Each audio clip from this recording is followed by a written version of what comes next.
자, 여러분 안녕하세요. 성관천사입니다. 상부 호흡기계 건강 문제와 기능 한번 나가 볼게요. 나가기 전에 호흡기계 그 간호사 국가고시 연계성 다빈도 출제 문제에 대해서 분석을 좀 해볼게요. 일단 이렇게 빨갛게 표시한 부분이 다빈도겠죠. 그럼 보면 그 호흡기계 구조 기능 및 사정, 호흡기계 사정하는 거에서 이제 검사하는 거 이런 거 나오겠죠. 그 다음에 가스교환 증진 간호, 다빈도죠. 그 다음에 천식 환자 간호가 16, 17, 18, 19, 20, 22년 거의 매년 출제가 됐어요. 그 다음에 COPD 환자 간호도 14, 17, 18, 19, 20, 22 거의 매년 출제가 되는 파트이죠. 그래서 이게 완전 다빈도고, 그 다음에 우리 부비동염, 인두염 한 번씩 났고요. 이상하게 또 편도선염이 자주 출제가 됩니다. 14년, 17년, 18년, 19년 이렇게 출제가 됐고요. 그리고 TB 환자들, 폐결핵 환자 간호가 또 다빈도예요. 그래서 14, 17, 19, 20, 21, 22 이렇게. 그래서 호흡기계에서는 한 295문제 중에서 8개에서 10개 정도 나는 파트이거든요. 그래 보시면 벌써 하나, 둘, 셋, 넷, 다섯, 6개. 벌써 6개가 좀 가는 거죠. 그죠? 그렇지만 이거는 이제 분석을 해 놓은 것이고, 사실 뭐 이것만 다 이것이 꼭 난다라고 뭐 제가 100% 말씀드릴 수는 없으나, 그래도 이 부분에 대해서는 완벽하게 알고 가셔야 될 것 같고요. 그 다음에 부비동염, 인두염, 폐농양, 흉막염, 흉막삼출 이런 것들이 출제가 됐었습니다. 그리고 후두암 환자, 또 코피 비출혈 환자 간호, 기흉 환자 간호, 폐부종, 밀봉 배액관, 또 폐색전증, 또 급성 호흡장애 증후군, 또 호흡성 알칼리증 산증 이런 것들이 출제가 되었습니다. 그래서 좀 이렇게 14년부터 22년까지 분석을 좀 해봤거든요. 그래서 여러분들이 이걸 보시면 어느 것은 꼭 알고 가야 되겠구나, 이제 이런 감이 좀 잡힐 것 같습니다. 자, 학습 목표는 뭐 보시는 바와 같고요. 호흡기계는 여러분 이렇게 이해하시면 되겠죠. 자, 우리가 뭐 평소에 뭐 숨을 들이마시자, 내쉬자 이렇게 작정하고 하진 않잖아요. 그죠? 근데 자연스럽게 우리가 이제 숨을 쉬잖아요. 그러니까 숨을 쉰다고 말하잖아요.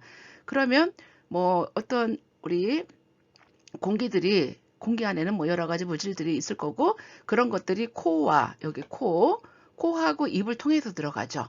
그러니까 코하고 입을 통해서 들어가고, 인도 지나고 후도 지나서 기관지로 가서 기관으로 가고, 또 기관지로 퍼지고, 그 다음에 뭐예요? 폐포로 가고, 폐포에 쌓여있는 모세혈관에서 가스 익스체인지가 일어나죠. 그죠? 그래서 산소는 주고 이산화탄소는 받아오는 뭐 이런 일들이 벌어지잖아요. 그래서 호흡기계는 그런 일들을 하는 것이다. 제가 성인간호학 강의를 하면서 늘 말씀드리는 것이 뭐예요 이거? 해부생리학을 정확하게 알면 사실은 성인간호학은 그렇게 어렵진 않은 것 같아요.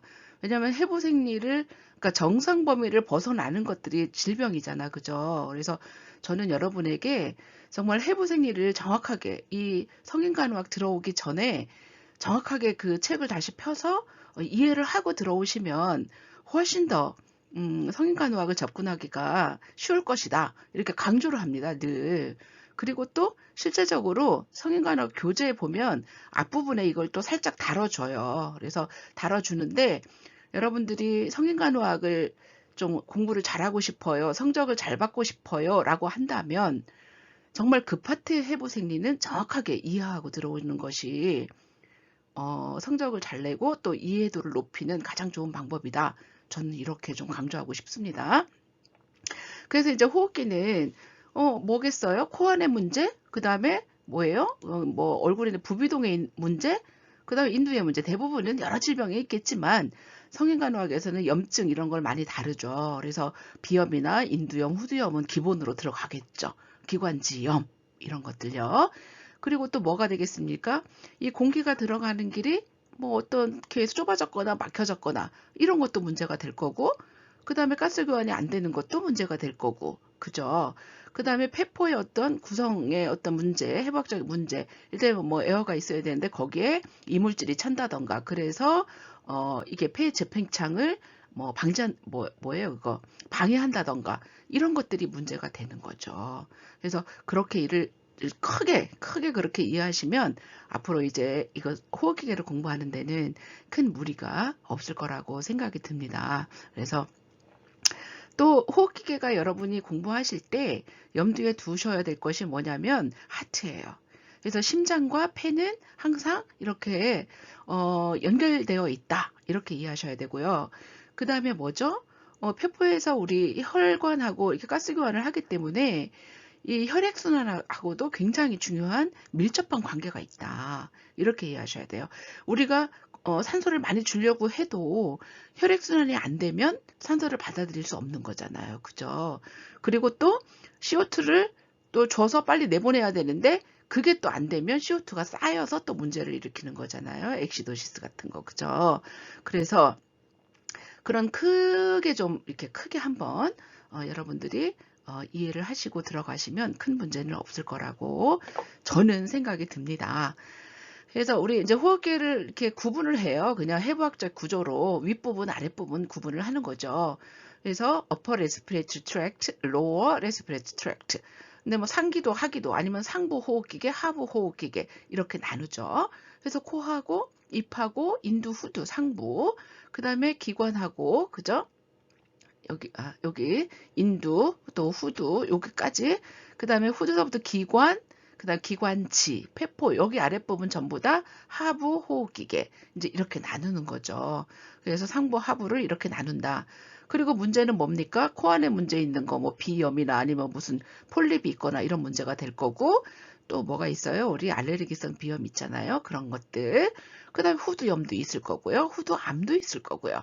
그 다음에 얼굴 부분에 여기 뭐예요? 부비동 있는 거. 거기에 뭐 염증이 생겨서 부비동염 이런 것도 문제가 될 거고 또 기관지에도 염증 이런 것들 기관지에도 염증 그리고 폐 자체의 문제 그 다음에 여기 뭐죠? 플루랄 스페이스 플루랄 캐비티 있죠? 늑막강 여기에 이제 문제가 생기겠죠. 플루랄 캐비티가 워낙 포텐셜 스페이스로 10에서 15mm 정도의 어떤 윤활액이 있어가지고 폐가 확장하고 또 이렇게 축소하는데 영향을 주잖아요. 근데 뭐 이를테면은 피가 꽉 차가지고 폐를 이만큼 눌러버린다. 그 재팽창이 안 되는 거죠. 그래서 이런 문제도 생길 수가 있겠고 또 여기 플루랄 캐비티에 뭐예요? 그 공기가 차면 기흉이 되는 거잖아요. 그래서 그것도 또 이렇게 눌러버리면 이것도 문제가 될 거고, 이제 이런 문제들이 호흡기계에 생길 수가 있겠습니다. 그래서 이제 이런 문제들을 여러분들이 좀, 그런 문제가 생길 수 있겠구나라고 이해하고 가시면 훨씬 더, 예, 여러분들이 따라오기가 쉬울 것 같습니다. 자, 여기 제가 말씀드린 걸 얘기해 놨죠. 산소 요구랑, 그 다음에 이산화탄소를 산소로 교환하는 역할. 그리고 폐와 대기 사이에 폐와 대기 사이에 공기 교환 이거는 벤틸레이션이라고도 한다. 그리고 상기도와 하기도로 구분이 된다. 그리고 뭐를 통해서 혈류를 통해서 신체 세포하고 조직에 뭐를 공급한다? 산소를 공급한다. 이렇게 되어 있죠. 그리고 또 뭐예요? 이산화탄소는 호기를 통해서 배출한다. 이렇게 되어 있습니다. 그리고 또 호흡기계에서 여러분들이 후두하고 성대의 역할을 좀 아셔야 되는데 공기가 통과할 때 소리까지 내는 거, 소리 만들어내는 거. 그래서 후두에 문제가 있을 경우 또 소리가 안 나는 뭐 그런 일도 생길 수가 있겠습니다. 그리고 또 우리가 간호사 국가고시에서 편도 문제가 있거든요. 톤실.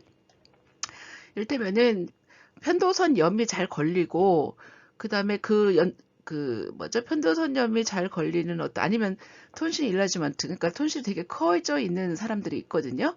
그런 사람들을 위해서 톤실렉토미, 그러니까 편도를 잘라내는 수술을 하거든요. 그래서 그 포스트오피 케어가 그렇게 어렵지는 않은데 그게 이제 시험에 출제가 많이 되더라고요. 그래서 이런 것들 이렇게 기억하시면 될 것 같습니다. 기억하시면 되고 또 그림에서 또 설명을 드리면 뭐 이를테면 우리가 뭐 인투베이션 할 때 이렇게 들어간다면 여기 여기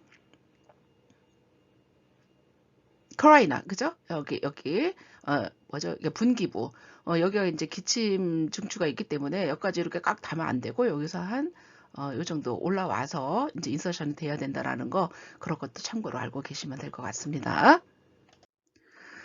자, 그래서 뭐 설명을 쭉 하면은 상부 호흡기계는 코하고 후두까지라는 거, 그 공기 전달하고 이산화탄소를 배출하는 통로라는 거 다 설명드렸고, 그런데 이제 공기가 사실은 이렇게 들어가면서 그냥 이제 뭐 맨 공기가 들어가지는 않는다라는 거죠. 통과하면서 뭐예요? 뭐 불순물이 걸러지고 그 다음에 또 뭐죠? 휴미디 습화되고 또 워밍 따뜻해진다라는 거죠. 그러니까 그렇게 변해서 이제 이렇게 공기가 들어간다. 이제 이렇게 이해하시면 돼요. 그리고 코는 뭐 아시겠지만 냄새하고 공기를 조절하는 거고 부비동이 있어요. 사이너스. 그래서 위치에 따라서 여기 전두에 있다 그래서 프론탈 사이너스 전두동이라 하고 그 다음에 여기 상악에 있다 그래서 상악동 막실러리 사이너스라고 하고 또 사골동, 접평동 이런 부위에 따라서 뭐예요? 에스모이 사이너스, 그 스페노이드 사이너스, 사골동, 접평동 이렇게 있는 거죠. 그래서 자 부비동 하면 여러분들이 뭐 부비동염 하면 또 쉬운 말로 축농증 이렇게 말하잖아요. 그래서 여기가 사실은 비어 있는 공간인데 여기에 뭐 염증이 꽉 찬다던가 이러면 이제 문제가 되는 거죠. 그래서 위치에 따라서 이제 생길 수가 있다라는 거 그렇게 알고 계시면 될 것 같습니다. 그래서 부비동은 4개로 이렇게 구성되어 있다. 그리고 가장 많이 사실 부비동염에서 다루겠지만 여기 자꾸 많이 걸려요. 예, 많이 걸리고 한 2군데 정도 걸리기도 하고 다 전체적으로 걸리기도 하고 이제 부비동은 그렇게 가실 거고요. 그 다음에 인두, 파링스죠. 그래서 인두는 또 부위에 따라서 비인두, 구인두, 후인두 이렇게 하고 특히 인두는 뭐예요? 이렇게 입으로 들어가면 이렇게 뭐죠? 소화. 우리가 이제 여기까지는 음식 먹고 숨도 같이 들어가면서 이제 여기서 갈라지는 거잖아. 여기 식도, 여기 기도, 앞에 기도잖아요. 그래서 이제 갈라지기 전까지 있는 거가 인두라서 호흡과 소화에 관여한다는 거. 그 다음에 라링스는 라링스 후두잖아요. 자, 후두에서는 기억하셔야 될 게 후두계가 있습니다. 그래서 후두 바로 위에 있는데 삼킬 때 후두를 막아서 폐로 흡입되는 것을 방지한다는 거죠. 그래서 이제 이를테면은 후두계가 여러분들이 뭡니까? 우리가 보통은 이렇게 뭐죠? 음식이 이렇게 들어오면 길이 이제 한 길로 이렇게 들어오기 때문에 잘못하면 기도로 넘어갈 그 위험성이 있다라는 거죠. 그렇지만 뭐예요? 그 후두 개가 있어가지고 그걸 딱 막아준단 말이죠. 여기를 막아주고 이제 기도로 안 넘어가게 이제 그런 역할들을 한다라는 거죠. 그리고 삼키기 말하기 호흡을 도우며 목소리 높이를 조절하는 것이 우리 후두의 기능이다라는 거. 그리고 또 말씀드릴 게 뭐죠? 신경에 여기 신경에 뭐가 있어요? 회귀후두 신경이 있고 그 다음에 상부후두 신경이 있어요. 그 여러분들이 회귀후두 신경 하면은 또 연달아서 기억하셔야 될 게 뭐죠?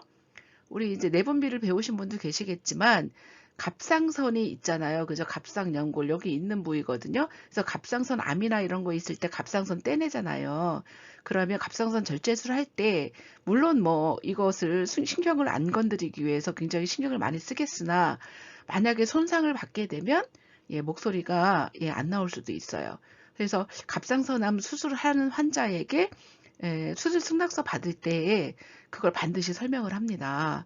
이를테면은 그럴 일은 거의 없지만 갑상선 절제술 하면서 이제 회귀후두 신경을 이제 건드려서 손상을 받을 수 있고 그것 때문에 목소리가 안 나올 수 있다. 그런 일은 거의 없지만 그런 얘기를 다 설명하고 예, 퍼미션을 받아요.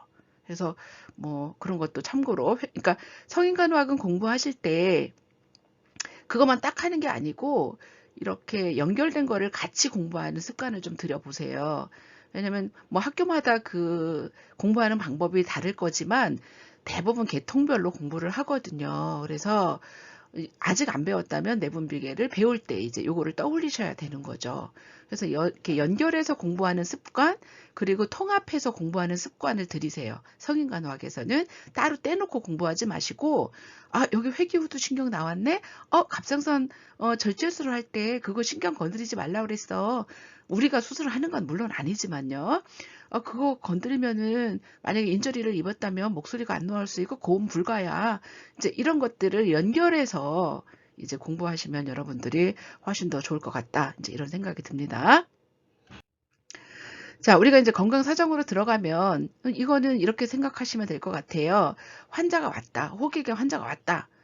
그 한번 생각해 볼까요? 저도 이제 감기가 걸려서 어디 이제 로컬에 갔어요. 그러면 의사가 진찰을 할 때 뭐라고 하죠? 언제부터 아팠어요? 뭐 어디가 아팠어요? 뭐 이렇게 묻잖아요. 언제 심해지나요? 이런 걸 묻거든요. 그게 바로 건강력이죠. 그래서 건강력을 하는 거잖아요. 그래서 그게 보통 뭐에 초점을 맞춰서 질문합니까? 초점, 증상에 초점을 맞춘다는 거예요. 포커싱이. 이게 그래서 제가 아우 선생님 저 막 코가 콧물이 줄줄 나오고 막 재채기가 나요. 그리고 막 열도 나는 것 같아요. 목도 아파요. 이렇게 얘기를 하면 그거에 맞추어서 보통 질문을 하는 게 맞다라는 거죠. 다리는 괜찮은가요? 뜬금없이? 이렇게 나오면 안 되라는 거죠. 그래서 증상에 초점을 맞추어 질문한다라는 거. 그리고 상부 호흡기계 관련 증상은 이를테면 뭐 코피가 난다든가 아니면 코 뒤로 뭐가 넘어간다던가 재채기가 난다던가 아니면 부비동염이 있을 때 얼굴이나 아니면 통증이 있다던가 그 다음에 중이염이 있을 때 귀가 아프다던가 아니면 뭐가 뭐 이렇게 삼출물이 나온다던가 이런 증상이 있겠죠. 그리고 뭐 옛날에도 그랬나요? 뭐 이런 것도 있을 수가 있겠고 뭐 있었다면 언제 그랬나요? 몇 번이나 뭐 자주 걸리나요? 이런 것들. 그 다음에 약물 조사를 하게 될 거고 또 이거 증상 발현 시기, 기간, 시간 이런 것들을 질문하게 되겠죠. 그 다음에 언제 좋아지나요? 언제 심해지나요? 이런 어떤 팩터들을 조사하게 될 거고 호흡기기 때문에 입맛의 변화, 입냄새, 코막힘, 얼굴 아픈 것도 헤드액 같은 거를 조사하게 될 겁니다. 그래서 이렇게 건강력을 조사하게 될 거고 그 다음에 이제 뭐예요? 신체 검진을 하게 되죠. 저도 뭐 이를테면 코가 아파요. 뭐 이러면 이제 비경을 가지고 의사가 이렇게 코를 보죠. 그죠? 그래서 괜찮은지 이게 진찰을 하게 되잖아요. 그래서 어쨌든 이제 코나 인두나 후두, 부비동 이런 것들을 뭐 신체 검진을 하게 될 것이다. 신체 검진이라면 시진, 촉진, 뭐 타진 이런 거 다 해당이 되는 거니까 코를 보겠죠. 뭐 코가 양쪽의 대칭성이 뭐 이렇게 차이가 있는지, 색깔은 괜찮은지, 콧물 색깔은 괜찮은지, 뭐 아픈 건 없는지, 때문에 텐더니스가 있는지 없는지, 리전 어디인지 뭐 이런 것들. 그 다음에 콧구멍은 또 이렇게 보겠죠. 그리고 펜라이트로 또 코 안쪽을 보게 될 거다. 그 인두 같은 경우는 소리 내게 해가지고 혀를 서랍자로 탕프레스 누르고 이제 검사하고 인두경, 비인두경 이런 것들로 검사를 하게 될 겁니다. 그리고 후두도 이제 시진도 하게 될 거예요. 목을 본다던가 이런 것들을 하게 될 거고 뭐 촉진도 하게 될 겁니다. 자, 부비동도 이제 촉진이나 시진이나 뭐 이런 것들, 특히 상악동, 전두동 같은 경우 축농증이라고 하는 이런 부비동염이 걸리잖아요. 얼굴 부분이 되게 아파요. 그래서 그런 압통 검사, 텐더니스가 있단 말이죠. 그래서 그런 것들을 하게 될 거고, 그 다음에 전두동 문제 같은 경우는 눈 위 있잖아요. 그 다음에 안와 뼈 부분 그런 데를 촉진해 봐요. 그래서 거기 눌러가지고 아프면 압통이 있다, 텐더니스가 있다 이렇게 말하죠. 그 다음에 상악동 같은 경우 바로 그 아래 코 양쪽을 촉진하게 됩니다. 그리고 빛을 비추어서 또 상악동에 검사를 하게 됩니다. 자, 이런 검사를 하게 될 거고요. 그 다음에 임상진단 검사를 하겠죠. 우리가 임상진단 검사는 여러분이 잘 아시다시피 여러분이 말하는 피 검사, 그러니까 이를테면 블러드로 하는 검사, 유린으로 하는 검사, 아니면 스푸트으로 하는 검사, 뭐 등등이 있겠죠. 그래서 이제 그런 기타 등등의 검사가 있을 거고요. 그 다음에 이제 우리가 세균 배양 검사가 컬처 검사라고 하죠. 그래서 이거는 뭐예요, 여러분?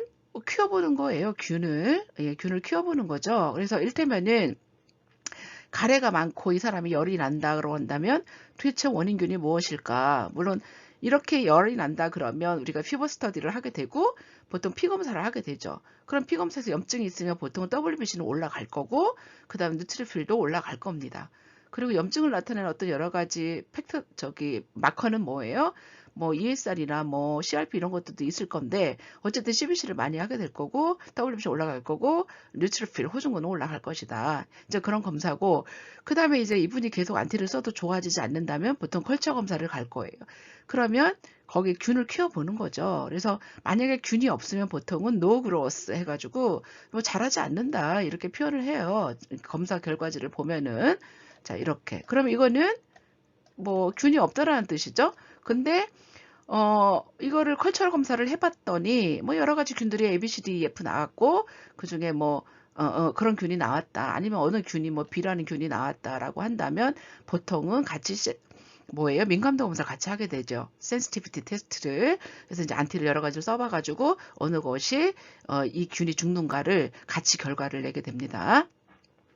그래서 컬처 센시티비티 검사를 하게 될 겁니다. 그래서 여러분 요새 코로나 검사 하잖아요. 그죠? 자가키트는 코 비강에서 우리가 이거를 수압이라고 하나요? 그래서 이거를 이제 해서 검사를 하게 되고 병원에 가서 하는 검사, 전문가용 검사는 이제 인두까지 같이 가서 검사를 하게 되는데 멸균 면봉으로 코나 목으로 훑어서 묵인 배양 튜브에 넣는다. 이렇게 컬처 검사는 그렇게 하는 거예요. 그래서 우리가 검사를 하지 않지만 어쨌든 이런 방법으로 검사를 하겠다라는 겁니다. 사실은 뭐 정상이라고 표현을 했습니다만 호흡기에 나올 수 있는 이런 균들이라는 거죠. 이렇게 뭐 사실 나오면 안 되지만 어쨌든 호흡기에서 이런 게 나올 수 있겠다라는 얘기인 거고요. 뭐 결핵균이나 디프테리아균 이런 것들이 나오면 안 되겠다 이런 뜻이에요. 그 다음에 후두경 검사는 후드를 보는 검사다. 그러니까 우리가 뭐 내시경 생각하면 될 것 같아요. 끝에 스콥이 달려 있어가지고 직접 볼 수 있는 검사다. 이렇게 이해하시면 되고 사실 뭐 직접 눈으로 보니까 뭐 어떤 혹 같은 것들요, 유두종, 용종 그런 것들을 이게 뭐지? 뭐 혹이 있어. 그러면 이게 비나인인지 아니면 말리그넌트인지, 그러니까 양성인지 악성인지, 악성은 뭐예요? 캔서잖아요. 이런 것들을 진단할 때 후두경 검사를 할 수 있겠다라는 거고, 뭐 검사 전 안정제를 투여하고 몇 시간 동안 MPO를 해야 되겠다. 뭐 그러고 뭐 들어가서 위내시경도 마찬가지고 모든 그런 스코프로 들어가는 것은 또 뭐 바이옵시도 같이 목적을 하죠. 그죠? 그래서 이제 필요하면 생검도 할 수 있겠다. 이제 이런 얘기입니다. 그래서 이런 뭐 대표적인 검사들이 있겠습니다. 자, 그리고 이제 이렇게 사정이 넘어가면은 이제 기관절개와 간호가 있어요. 그래서 기관절개와 간호를 보면 이 교재에서는 이제 요 순서가 돼서 이렇게 설명을 드리는데 기관절개 말 그대로 기관을 절개한다 이런 얘기죠. 인시절을 한다. 쉽게 말하면 뭐 칼로 이렇게 자른다 이런 뜻이잖아요. 그죠? 이거를 뭐 싹도 자르는 게 아니고 어쨌든 인시절을 넣는다 이런 얘기고 그다음 방법은 어디다 하냐면은 여기 트라케 링에다가 두 번째, 세 번째는 세 번째에서 네 번째 이렇게 트라키아 링에다가 여기다 인시전을 넣어가지고 보통 여기 윤상연골 절개 부위 여기잖아요.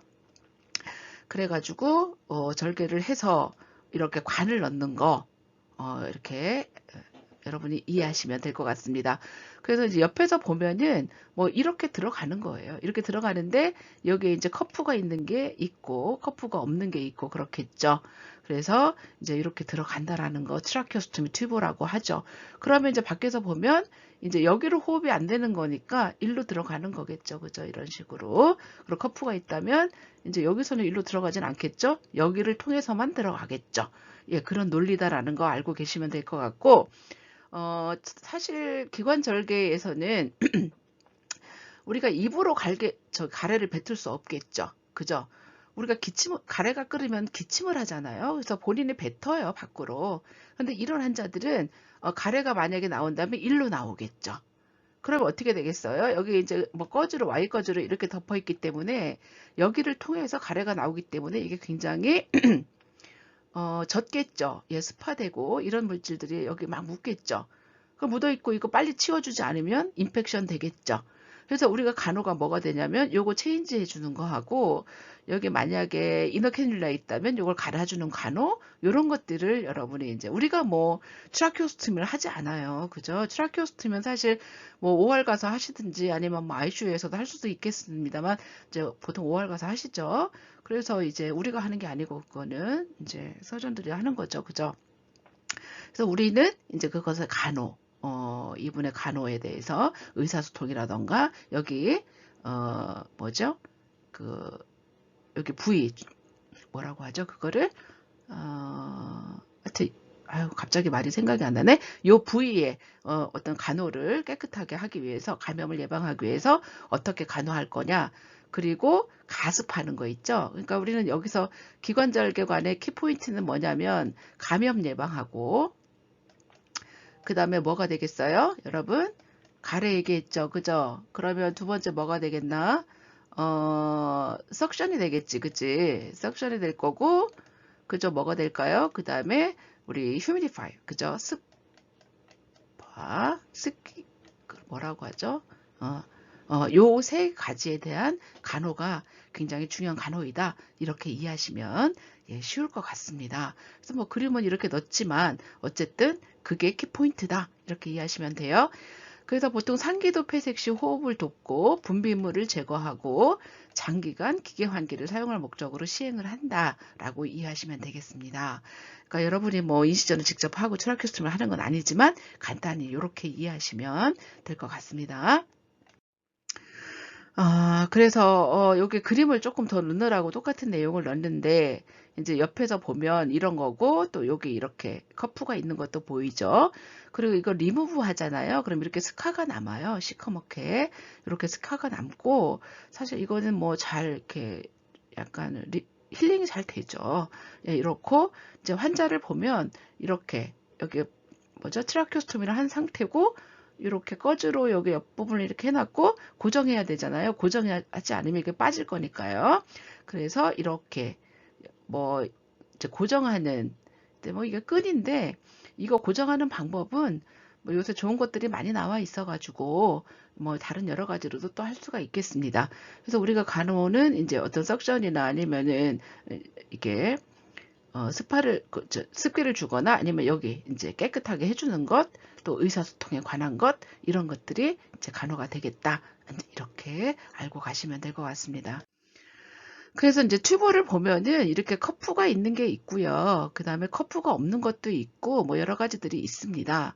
그래서 뭐 이런 것들 자세히 뭐 여러분들이 다 외울 필요는 없어요. 그래서 근데 이제 참고로 이렇게 커프가 있다면 이게 이제 점막을 이렇게 우리가 이제 기관지에 이렇게 뭐죠? 압력을 주겠죠. 그래가지고 이제 압력을 정확하게 유지하는 거 이게 또 중요한 포인트죠. 그래서 요거 오랫동안 뭐 했을 때 뭐 컴플리케이션 합병증이 생길 수가 있겠죠. 점막 괴사라던가 아니면 누공 너무 심해서 또 구멍이 난다던가 뭐 이런 것들이 있어요. 그래서 기관 절개관에는 이렇게 뭐 이를테면 이너 캐뉼라가 있어가지고 이게 이제 플라스틱으로도 만들어지고 금속으로도 만들어지고 구멍이 하나인 것도 있고 이중으로 돼 있는 것도 있고 그냥 여러 가지가 있다. 이제 이렇게 종류가 있다. 이렇게 알고 가시면 될 것 같습니다. 그리고 이제 고정하는 거예요. 이렇게 고정하는 건데 이렇게 끈으로 된 것도 있고 이렇게 찍찍이로 된 것도 있고 그래요. 그리고 이거는 뭡니까?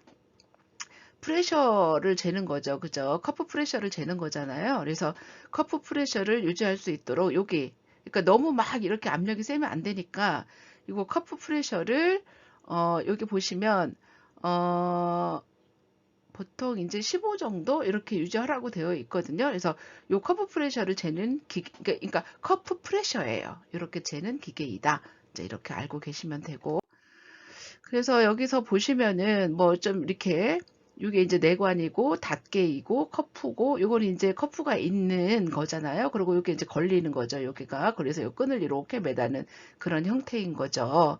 그래서 이게 다 이렇게 되어 있지는 않지만 외관하고 또 뭐예요? 닫개, 내관 이렇게 세 부분으로 이렇게 되어 있다라고 돼 있어요. 그래서 이 커프는 상기도의 분비물의 합으로 들어가는 걸 막고 또 공기가 새는 거를 또 맞죠. 또 벤틸레이션 할 때. 그래서 커프가 있는 튜브는 인공호흡기 치료를 하거나 흡인 우려가 있는 환자에게 사용하는 것이 적절하다라고 되어 있어요. 그렇게 되어 있고 커프가 없는 거는 누구한테 소아하고 후두절제 받은 성인 환자에게 또 사용을 된다라고 그러고 캐뉼라 제거 기간 동안 사용이 된다라고 이렇게 되어 있어요. 적응증이. 그리고 이제 전색자라고 되어 있는데 전색자 이거는 닫게 그죠? 자 이거는 절개관의 삽입 기관 손상을 최소화하기 위해서 이제 외관에 이제 껴가지고 이제 삽입하는 거다. 그래서 삽입하고 바로 빼가지고 이제 내관을 이렇게 다 이렇게 인서션 하는 거죠. 그리고 그 다음에 내관을 세척할 때 제거할 수 있고 분비물이 많지 않은 경우는 내관 없는 절개관을 사용할 수도 있다라고 되어 있습니다.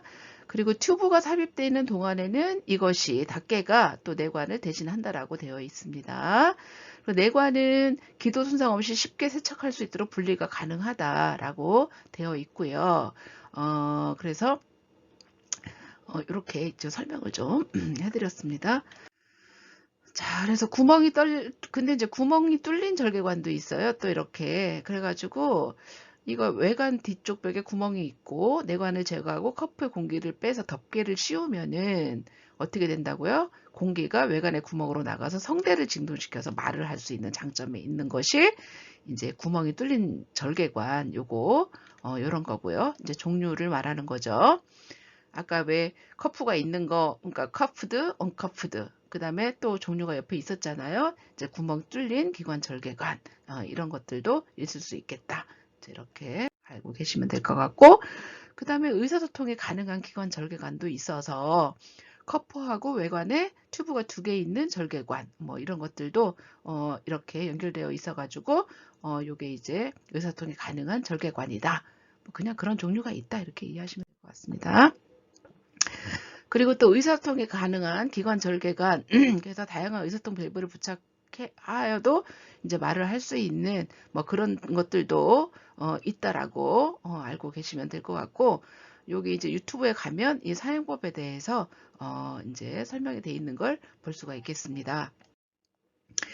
또 기관절개의 합병증, 제가 이제 뭐 기관에 이렇게 만약에 이제 관이 이렇게 들어가 있고, 그 다음에 커프가 이렇게 이제 빵빵하게 돼 있다면은 어떻게 되겠어요? 빵빵하게 돼 있으면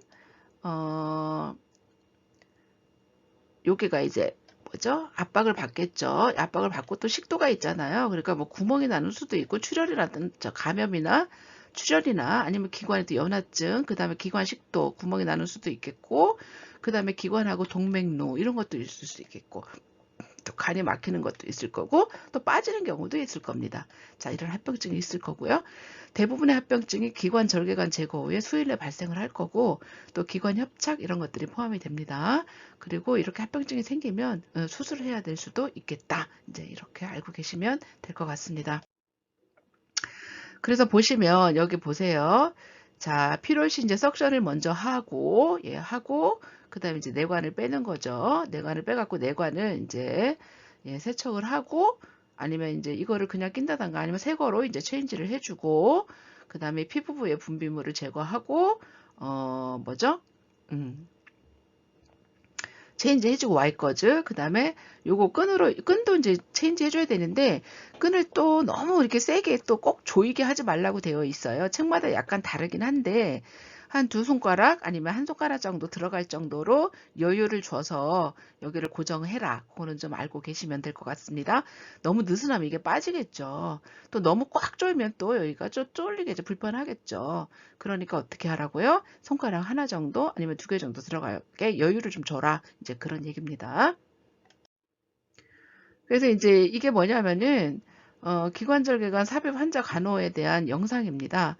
그래서 이제 이거는 여러분들이 보시면 될 것 같고요.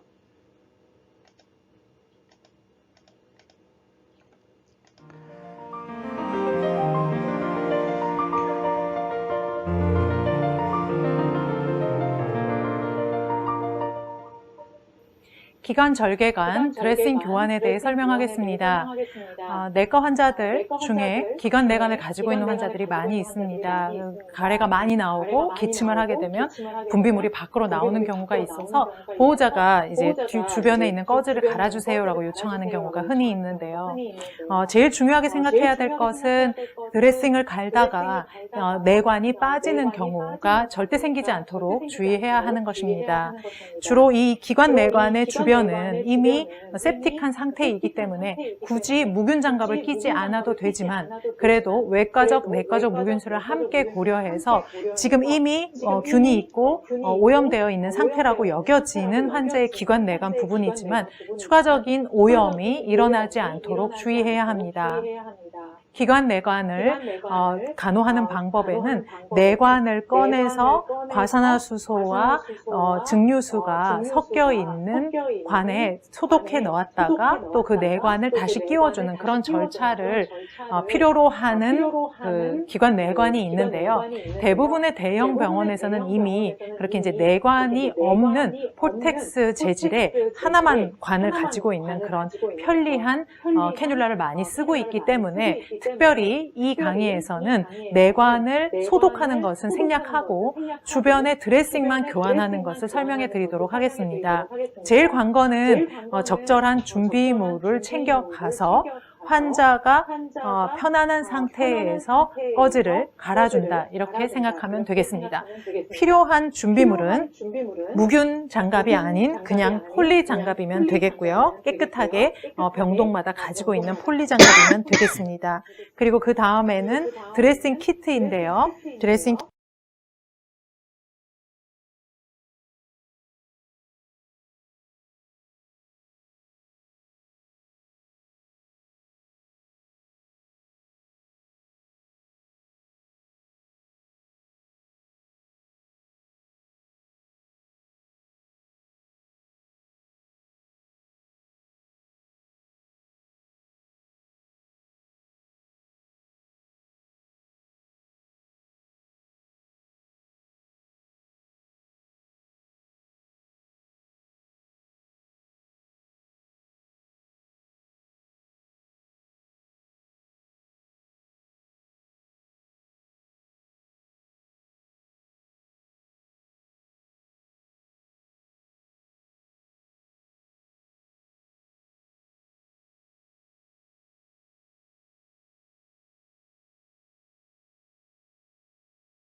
자, 이 동영상은 이제 다 오픈된 동영상이어서 여러분들이 보시면 될 것 같습니다.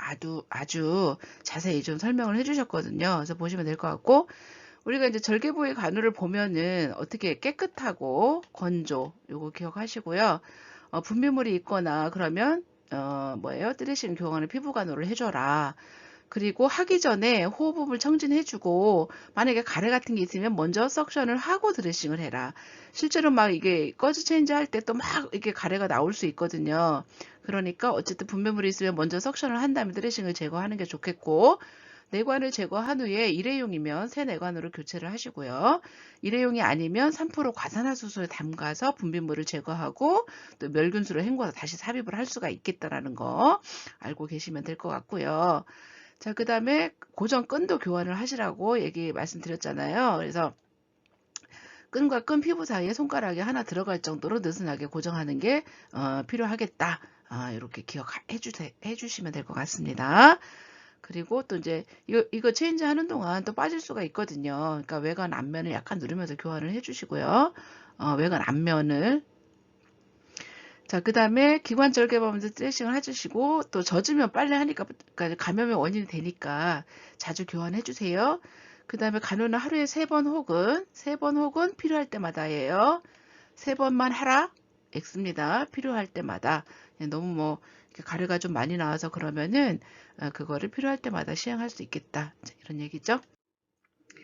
자, 그리고 석션 간호는 뭐예요? 분비물이 있을 때만 시행을 해라. 루틴으로 막 뭐 하루 뭐 Q4 hours 이렇게 하는 게 아니고 분비물이 있을 때만 시행을 하시라. 이제 이런 얘기입니다. 그래서 언제 하냐면은 뭐 악설음, 천명음, 가래가 있는 기침, 그다음에 최대 흡기압이 증가한다던가, 그다음에 O2 세츄레이션 뭐 이런 것들이 산소 포화도, 산소 분압 이런 것들이 막 떨어져. 그리고 불안정해지면 그때 석션을 좀 해주시고, 그 다음에 필요시만 하라는 얘기가 또 나오고, 기침을 할 수 있는 경우에는 하지 말라고요. 그리고 흡인이 필요하면 환자한테 설명하라는 거죠. 그래서 여러분들이 만약에 이제 트라키오스토미 한 사람들이 멘탈이 있는 경우도 있겠지만 없는 사람도 많은데, 그냥 멘탈이 없다 그래서 그냥 막 석션을 하지 말라는 거죠. 여러분 항상 멘탈이 없는 분들도 가서 안녕하세요. 우리 늘 배우잖아요. 안녕하십니까. 간호사 이경민입니다. 환자분 가래가 좀 많이 끓어서 지금 가래 좀 빼드릴게요. 네, 이렇게 설명을 하고 또 다 했으면 아유 가래 다 저기 뺐는데 좀 개운하시죠? 그러니까 그분이 뭐 그 꼭 의사소통을 하지 않아도 반드시 여러분들은 이걸 명심하세요. 그분이 뭐 의사소통이 안 돼서 그냥 가서 막 이렇게 석션을 한다 말도 안 하고 절대 그런 일은 없어야 되겠습니다. 그리고 흡인하기 전에 호흡기 조절 아니면 100% 산소 연결된 저장백을 산소를 충분히 공급하고 해라. 그리고 하는 동안 이제 뭐 이거 오투 세츄레이션이나 뭐 하트레이트 이런 것들이 변하는지 좀 확인 좀 해주시고 10초 넘기지 않도록 하라는 거. 그 다음에 흡인 전보다 뭐 40회 이상 감소 또는 증가하거나 부작용 나타나거나 오투 세츄레이션 90% 이하로 떨어지잖아요. 석션 하지 마라. 스탑해라. 그리고 석션할 때 3번, 4번 호흡시키고 산소를 공급한 후 기도가 깨끗해질 때까지 반복을 하고 기록을 해줘라. 이제 하고 나서 이제 이렇게 석션할 때 여러분들이 챙겨야 될 내용들을 좀 훑어봤습니다. 자, 그 다음에 커프가 있는 기관 절개관 관리. 요거는 기관 점막 손상시킬 수 있다고 그랬고, 그 다음에 여기 뭐예요? 그러니까 기도를 막을 정도의 최소의 양으로 우리가 그 뭐죠? 뭐라고 하나요, 그거? 이제 바람을 넣어라, 벨로닝 시켜라, 이런 말이죠. 그리고 20mm HG가 초과하면은, 기관의 동맥을 압박해서 괴사를 발생하니까, 이렇게는 넘지 말라는 거지. 이거 기억하셔요, 20. 이거 기억하시고, 이거 압력계를 이용하거나 최소 노출법 이런 것들을 할 수가 있겠습니다. 그리고 커프는 분비물이 문제되지 않는 한 계속 팽창 상태로 유지를 해주시고, 또 분비물이 있는 경우는 커프를 수축하기 전에 이제 그 뭐죠? 가래를 좀 이렇게 기침을 하거나 아니면 석션을 해서 빼는 다음에 그렇게 하시고요. 자, 그리고 공기 압력은 매일 측정하세요. 예, 이렇게 하시고, 그 다음에 기도보호 능력하고 호흡 능력을 사전에 어세스먼트 해가지고 만약에 뭐 흡인될 아스피레이션 될 위험이 없거나 인공호흡기가 필요하지 않는다면 커프가 없는 기관절개관을 또 사용하도록 우리가 권장할 수 있겠다. 이제 이런 얘기죠. 빠졌을 때는 어떻게 할까요? 예, 빠졌을 때는 예, 즉각 교체죠. 예, 즉각 교체, 예, 즉각 교체를 해주시면 되겠습니다. 사실 이게 빠졌을 때 빨리 안 하면 이게 그 인시전 그 사이트가요 확 닫힐 수도 있거든요. 그래서 이런 경우에는 하여튼 즉각 교체해 주는 게 굉장히 중요하고 이걸 할 수 없다면은 뭐예요? 디스니아가 있는지 없는지 호흡곤란 정도 사정에서 의료진 올 때까지 반자회를 좀 취해주고 호흡곤란이 심해지면은 거기에 있잖아 스토마를 우리 구멍 난 곳 여기를 멸균 드레싱으로 막은 후에 백밸브 마스크로 환기를 좀 시켜주라는 거죠. 그래서 이제 사실 우리가 그 빠질 수도 있거든요, 실제로. 그래서 그때는 즉각 교체가 중요하다라는 거. 그리고 이게 이제 호흡에 문제가 생기면 안 되니까 그 호흡을 할 수 있는 대책을 해라. 이제 이런 얘기죠. 이런 얘기고. 그 다음에 이제 보통은 빨리 이런 것들을 체인지할 수 있도록, 절개관을 침상에 준비해가지고, 그 응급실에 사용할 수 있도록 대비를 하라. 이제 이렇게 알고 계시면 될 것 같습니다. 보통 절개관은 뭐 일주일 후에 의사가 교환한다. 우리가 교환하지는 보통 않겠습니다. 예. 그 다음에 이제 그러니까 뭐예요? 환자가 충분히 이제 환기할 수 있고 분비물을 배출할 수 있으면 절개관을 이제 제거할 수가 있겠습니다. 그래서 누공은 테이프로 막고 폐쇄 드레싱 그 며칠 내에 이제 막힌다라는 거죠. 그 다음에 기침하거나 삼키거나 말할 때는 손가락으로 누공을 막도록 교육을 해주시면 될 것 같고요. 또 연화장애 환자는 어떻게 간호할 거냐? 자, 기도를 보호할 능력이 없어서 흡인 위험이 있으면은 음식 먹을 때도 커프는 수축시키지 않는다라는 거죠. 그러니까 쪼그라들지 않는다라는 얘기죠. 그 다음에 커프 그 할 때는 흡인 가능성을 좀 사정하고 하라. 이제 이런 거예요. 그 다음에 만약에 커프가 이제 수축되어 있어도 흡인되지 않으면 어떻게 하라고요? 커프가 없는 것으로 또 교환할 수도 있겠다라는 겁니다. 자, 그리고 또 뭐 흡인의 위험성을 사정하기 위해서 커프를 수축시키고 포도주스 푸른색 물 30cc 정도를 삼키게 하고 기침을 하는지 혹은 또 분비물에 색이 묻어나오는지 확인을 하실 수 있겠는데 만약에 이런 거를 삼키게 하고 나서 뭐예요? 그냥 쭉 들어갔으면 성분이 제대로 작동하고 있다는 것을 의미하는 거죠. 그죠? 왜냐면은 뭐예요? 이게 만약에 흡인이 된다면 뭡니까? 나오겠죠. 다시. 그죠?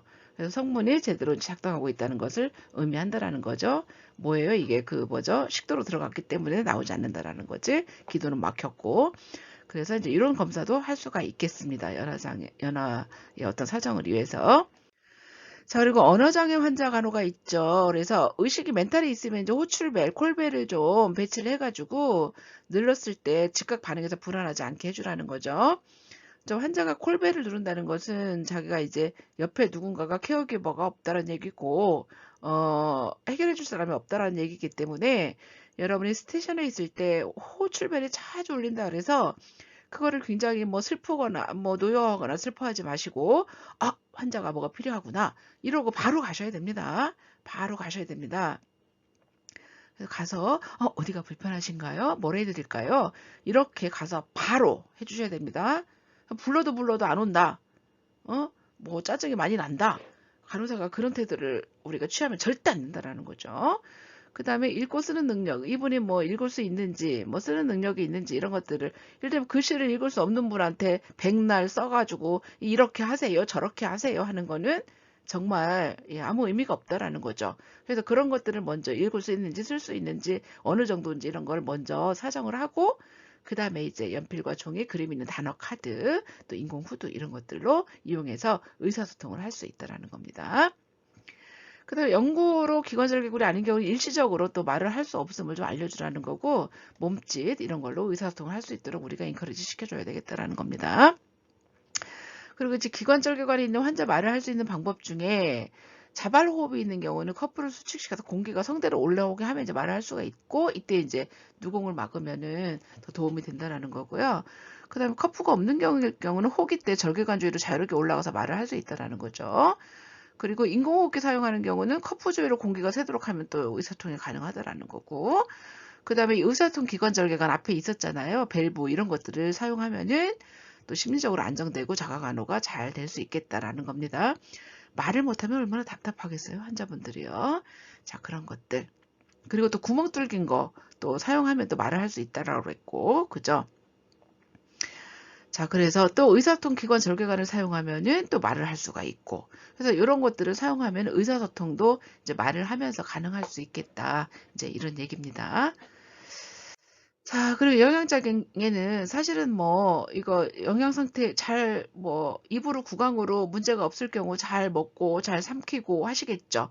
그러나 이제 그런 데 문제가 생기겠죠. 이런 환자들은. 그러면 영양 상태를 평가하기 위해서 보통 아이오, 그다음 바디웨이트 이런 것들을 계속 재야 되겠죠. 여러분들이 이제 영양 상태 하면은 아이오, 바디웨이트, 그다음에 간단한 어떤 브로드 케미스트리가 있겠죠. 이를테면 알부민 검사라든가 뭐 헤모글로빈 검사라든가 뭐 프로테인 검사라든가 이런 것들도 영양 상태를 평가하기 위한 어떤 검사가 또 되겠죠. 그래서 아이오와 바디웨이트는 꼭 들어가야 된다. 그리고 고열량, 고단백 음식, 수액 공급 이런 것들을 우리가 공급을 해서 영양 상태를 최적으로 유지를 해야 되겠다라는 거고요. 그 다음에 농도가 진한 음식과 수액은 농도가 진한 거예요. 그냥 이제 묽은 거 있잖아요. 그런 거보다 약간 농도가 진한 거는 약간 흡입 가능성이 좀 적다는 거예요. 잘 넘어가긴 하나. 근데 물 같은 거 쫙쫙 넘어가는 거 있잖아요. 그런 것들은 흡입 가능성이 더 있다라는 겁니다. 그렇게 이해하셔야 돼요. 그래서 농도가 진한 음식은 삼키기가 편하고 또 아스피레이션 가능성도 좀 적다. 그리고 또 이분들은 뭐예요? 일단 본인이 뭐 잘 먹고 씹고, 그러니까 저작, 연화작용이 원활하고, 그렇다면 본인이 뭐 구강간호를 위해서 양치질을 스스로 하겠죠. 그러나 이런 환자들은 또 그렇게 그 양치질을 스스로 할 수 없거나 이런 환자들이 많아요. 그렇기 때문에 마우스 케어를 Q8 hours, 8시간마다 좀 해줘야 되겠다라는 겁니다. 그래서 입이 깨끗하면 이제 입맛이 돌겠죠. 입이 더러우면 입에 뭐 구강간호가 잘 안 되고 양치질 안 하면 그 밥맛이 나겠습니까, 여러분? 그러니까 마우스 케어가 되게 중요해요. 그리고 아시다시피 우리가 이제 침에서는 아주 소량이지만 면역작용이 있고 이래요. 그래서 그 면역작용이 있는 물질이 나옵니다.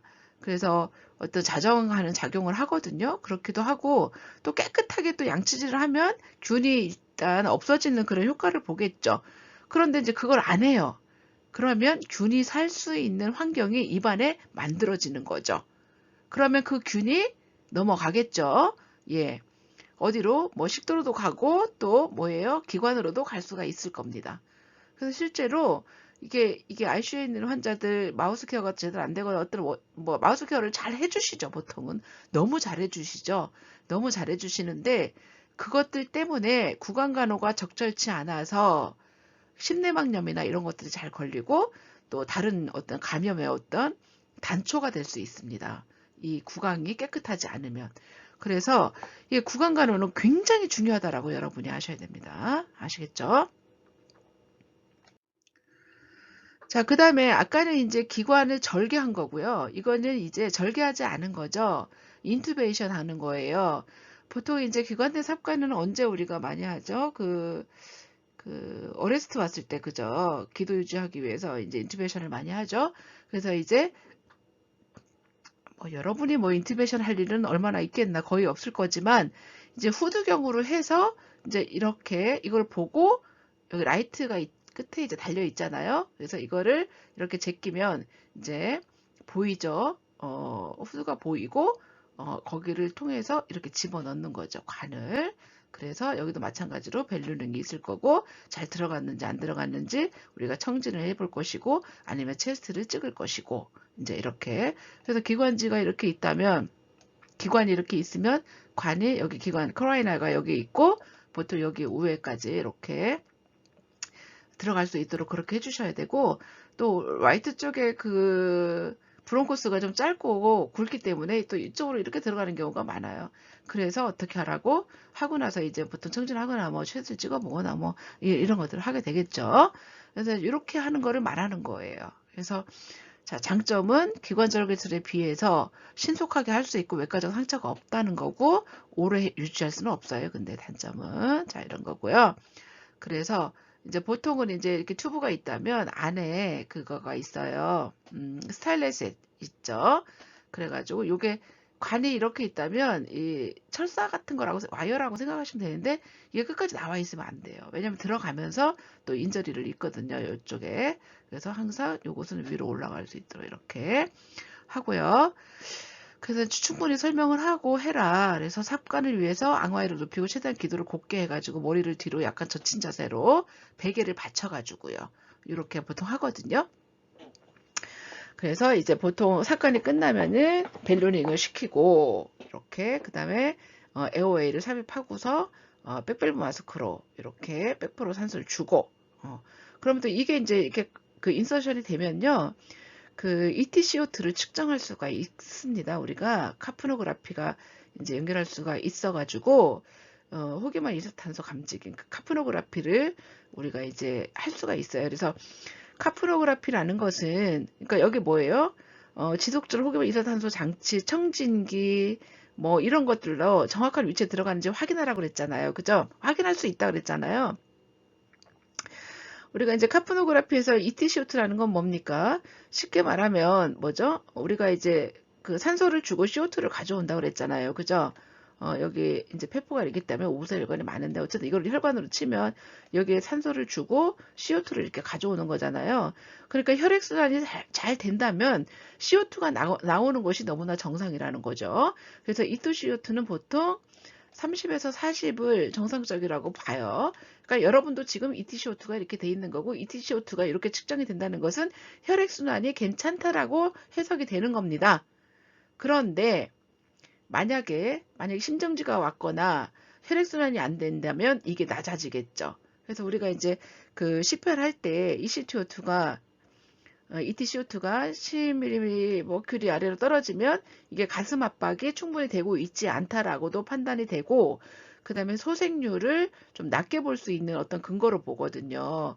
그래서 이게 낮아지는 거죠. 이거는 뭐예요? 혈액순환이 안 된다라고 여러분이 이해하시면 되고 그래서 ETCO2로 이게 왜냐면 이게 삽관이 잘 됐다고 생각해 보세요. 이게 삽관이 잘 되면 산소가 잘 가는 거잖아요. 그죠, 여러분? 그러니까 이게 관이 잘 삽입되었는지 삽입이 잘못되었는지를 판단하는 근거도 되는 거예요. 아시겠죠? 그래서 ETCO2 여러분이 좀 기억 좀 해주세요.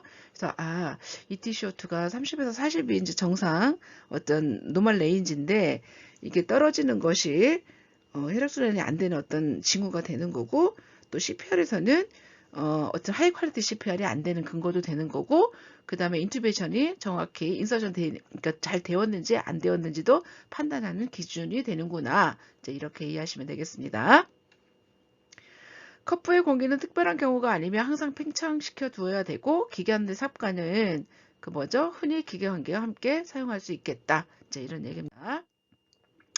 그래서 이제 정리를 해보면 기관으로 들어간 거 내관 아니면 코로 들어간 거 비관기관, 기관절개관 이렇게 하면 삽입 경로는 기관 내관은 구강이 될 것이고 비관기관은 코가 될 것이고 기관절개관은 목절 간단히 말하면 장점은 기관의 인투베이션 뭐예요? 엔도트라케알 튜브는 이 튜브는 조직 손상 없이 빠른 삽입이 가능하다는 거고 응급 상황에 쓸 수 있다. 또 코로 들어가는 거는 코로 들어가기 때문에 구강 섭취가 가능하고 또 그 정도 용이하고 장기간 편하게 사용할 수 있어요. 그 다음에 기관절개관은 장기간 사용이 가장 편리한 거고 구강 섭취가 가능하다라는 거. 근데 단점이 있지. 기관 내관은 그러니까 입으로 들어가니까 개그 리플렉스 구역질 날 거고 또 침이 많이 날 거고 고정이 좀 어려운 부분이 있고 장기간 사용이 좀 어려운 거. 입으로 당연히 못 먹겠죠. 비관기관은 약간 삽입의 전문성이 필요하고 응급 상황에는 부적당하다라고 나와 있습니다. 기관절개관은 수술을 해야 되죠. 그죠? 그래서 응급 상황에는 부적당하고 자, 기관 내관일 경우 인투베이션 할 경우는 마우스 케어 자주 해주고 여기에 구강 커프 압력 20mm 지지로 내외로 유지해줘라. 이거 좀 꼭 좀 기억해 주시고요. 커프 압력은 다 똑같아요. 똑같고 비관간호 자주 해주시고 합병증 사정 해주시고 그 다음에 기관절개관은 뭐예요? 기관지로 무균관리, 내관 청결 이런 것들이 되게 중요하겠다. 이제 이렇게 하시면 될 것 같습니다.